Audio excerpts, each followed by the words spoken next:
وفاقی وزیر منصوبہ بندی اسد عمر اس وقت اسلام آباد میں تقریب سے خطاب کر رہے ہیں. کے بعد سارے پروگرام کو سینٹرلائز کرنا اور اس پورے طریقے کو جس طریقے سے ثانیہ لے کے چلی ہیں بہت میں ان کو مبارکباد دینا چاہتا ہوں ان کو.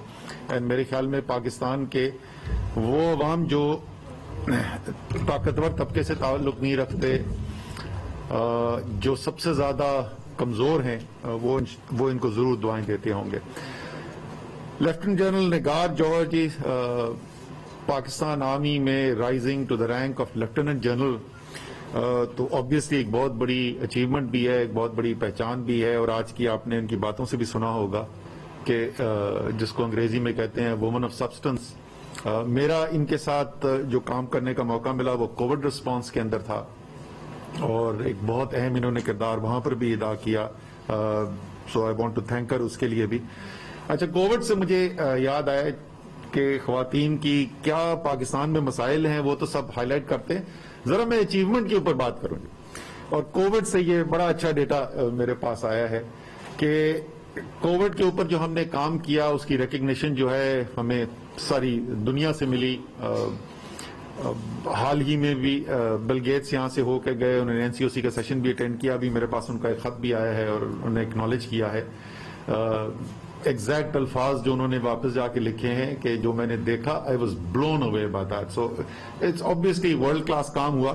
لیکن سب سے اہم کردار اس میں کس نے ادا کیا؟ ہم بار بار یہ کہتے ہیں کہ سب سے اہم کردار جو ہے وہ ہمارے فرنٹ لائن ہیلتھ ورکرز نے ادا کیا.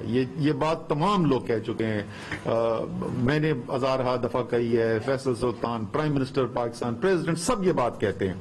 لیکن یہ ہیلتھ کیئر ورکرز ہیں کون؟ پاکستان کی 76% ہیلتھ کیئر ورکرز جو ہیں وہ خواتین ہیں. 76%, ہر 4 میں سے 3. 55% ڈاکٹرز خواتین ہیں. اور خواتین ڈاکٹر کیوں بنتی ہیں, زیادہ کیوں بن جاتی ہیں ڈاکٹرز؟ وہ اس لیے کہ میرے جیسے جو ہیں وہ تو سب کرکٹ کھیلنے کے چکر میں لگے ہوئے تھے, پڑھنے وڑھنے کا ہمیں کوئی شوق نہیں ہوتا. محنت کرنے کے مرد جو ہے بنیادی طور پہ گھبراتا ہے. خواتین جو ہیں وہ زیادہ ڈیڈیکیٹڈ فوکسڈ ہوتی ہیں تو زیادہ پڑھتی ہیں. سب سے زیادہ ہائیسٹ مارکس ریکوائرڈ ہیں ایڈمیشن لینے کے لیے میڈیسن میں, اور عورتیں زیادہ ہیں, آدمی کم ہے. That tells you the capability کا اگر کسی کو شک ہے تو اسی سے دور ہو جانا چاہیے. 88% نرسز فیمیل ہیں, اور ظاہر ہے تمام لیڈی ہیلتھ کیئر ورکرز جو ہیں وہ تمام خواتین ہیں. سو ان تمام ہیلتھ کیئر ورکرز کو خواتین اسپیشلی 76% جو ہماری ہیلتھ کیئر ورک فورس کا ہیں, پوری قوم کی طرف سے میں ان کا شکریہ بھی ادا کرنا چاہتا ہوں. اچھا, یہ national gender policy frame work ہے کیا؟ یہ کرنے کی کوشش کیا کر رہا ہے؟ ایک ہمارا ایک دنیا کا بنیادی بلکہ دنیا اصول کیا بولے منطق کی بات ہے کہ منطقی طور پہ اگر آپ دیکھیں تو آدھے ملک کو پیچھے چھوڑ کے ملک ترقی نہیں کر سکتا. تو جب تک آپ کی خواتین جو ہے وہ ترقی نہیں کریں گی, ملک ترقی نہیں کر سکتا. یہ تو بالکل کامن سینس کی بات ہے, منطقی بات ہے. لیکن سوال یہ ہے کہ کیسے کیا جائے, کہ اس نیک ارادے کو اگر ہم نے ٹرانسلیٹ کرنا ہے تو اس کے لیے ہمیں کرنے کی کیا ضرورت ہے؟ تو یہ فریم ورک جو ہے اس نیک ارادے کو کنورٹ کرتا ہے انٹو ایک انٹیگریٹڈ ایکشنیبل پروگرام. 6 مختلف ایریاز ہیں جن کے اوپر یہاں پر کام کیا گیا, اور وہ انٹرنیشنل لرننگ کی بنیاد پہ یہ دیکھا گیا کہ کون سی وہ چیزیں ہیں کرنے کی جن کی ضرورت ہے, جس کی بنیاد سے ہم خواتین کی زندگی بہتر کر سکیں اور ان کے لیے وہ مواقع پیدا کر سکیں کہ وہ اپنے ملک کے لیے کنٹریبیوشن کر سکیں. سب سے پہلا تعلیم کا ایریا ہے, اور پاکستان میں تعلیم کا ایک اوور آل چیلنج ہے. اچھا, یہ بھی میں بات کر دوں کہ بہت سارے لوگ یہ کہتے ہیں کہ بھائی مسائل تو مردوں کو بھی ہیں, اس میں کوئی شک نہیں, مردوں کو بھی مسائل ہیں, لیکن مردوں کے مسائل جو ہیں وہ کامن ہیں عورتوں کے ساتھ, اور اس کے بعد کوئی خصوصی مسائل خواتین فیس کرتی ہیں ہمارے معاشرے کے اندر. سو تعلیم کے اندر ہم اوور آل ہمیں چیلنج ہے, ہم وہاں پر نہیں پہنچے ہوئے. اور نائب دورانی یہاں پہ بیٹھی ہوئی ہے, خوشی کی بات ہے کہ ہماری فیڈرل ایجوکیشن سیکرٹری جو ہے خاتون ہے, one of the finest officers ہمارے پاس.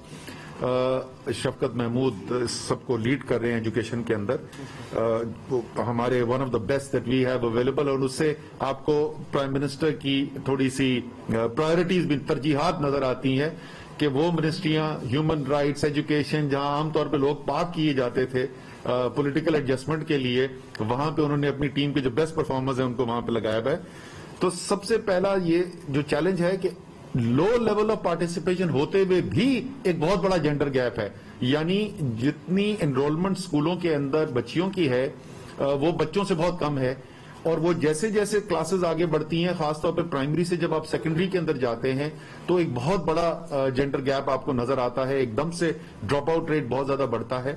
اور میں نے جانزیب اور شبنم سے ریکویسٹ بھی کی تھی کہ ہم اس ایسپیکٹ کو ضرور کور کریں اپنے پروگرامز کے اندر آگے جو ہم بنانے کے لیے جا رہے ہیں. اس کے دو ہی طریقے، وہ کیوں ہوتا ہے فال آؤٹ ریٹ؟ سیکیورٹی کے ایشوز ہیں، سیکنڈری اسکول گھر سے زیادہ دور ہوتا ہے بنسبت پرائمری اسکول کے، تو یا تو بہت سارے سیکنڈری اسکول بنا دیے جائیں یا کوئی ٹرانسپورٹ کا ایسا نظام بنایا جائے کہ جو سیف ہو، سیکیور ہو. آپ دیکھتے ہیں مغربی دنیا کے اندر تقریباً ہر جگہ بچوں کی اسکول ایجوکیشن ٹرانسپورٹیشن کا ایک نظام ہوتا ہے. اس سے سب بچیوں دونوں کو فائدہ ہوگا، لیکن بچیوں کو زیادہ فائدہ ہوگا. پھر دوسری جو چیز ہے ہماری جس کے اوپر اس کے اندر کام کیا گیا وہ یہ ہے کہ وہ گورننس کا نظام جس کے ذریعے وفاقی وزیر اسد عمر اسلام آباد میں تقریب سے خطاب کر رہے ہیں.